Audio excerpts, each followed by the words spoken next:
Hello বন্ধুরা, good evening. আজ তো সানডে, মেনুতে কি স্পেশাল ছিল? যাই হোক, আজকে আমি চুল নিয়ে কথা বলবো, চুলের যত্ন নিয়ে কথা বলবো। আমি প্রথম ভিডিওতেই বলেছিলাম যে চুলে কিন্তু ঘাম ময়লা বসানো যাবে না। চুল খুব সূক্ষ্ম, তো চুলকে যত্ন করতে গেলে চুলকে ক্লিন রাখতেই হবে।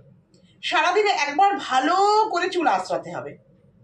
চুলে অকারণে ড্রায়ার দিয়ে শুকাবে না। চুলে কেমিক্যাল হিট অ্যাভয়েড করবে। যাদের ধরো চুল পেকে গেছে, কালার করতেই হবে, কিছু করার নেই। এবার আমি বলি হেনা করো, কিন্তু অনেকে আছে হেনার কালারটা পছন্দ করে না, সেসবে কালার করে। কালার করলে তাদের এক্সট্রা যত্ন করতেই হবে, কারণ না হলে চুল উঠবে, চুল ড্রাই হয়ে যাবে। এবার যাদের ধরো চুল পাকেনি, অল্প পেকেছে কারোর কারো, আবার অনেকের আছে চুল পাকেনি, তারা কি করবে?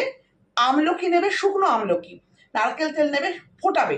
যতক্ষণ তেলটা কালো না হচ্ছে ততক্ষণ তোমরা ফোটাবে। এবার ওটা ঠান্ডা করে একটা শিশিতে ভরে রেখে দেবে। আরেকটাও করতে পারো, কারি পাতা নারকেল তেল, এটাও ফোটাবে।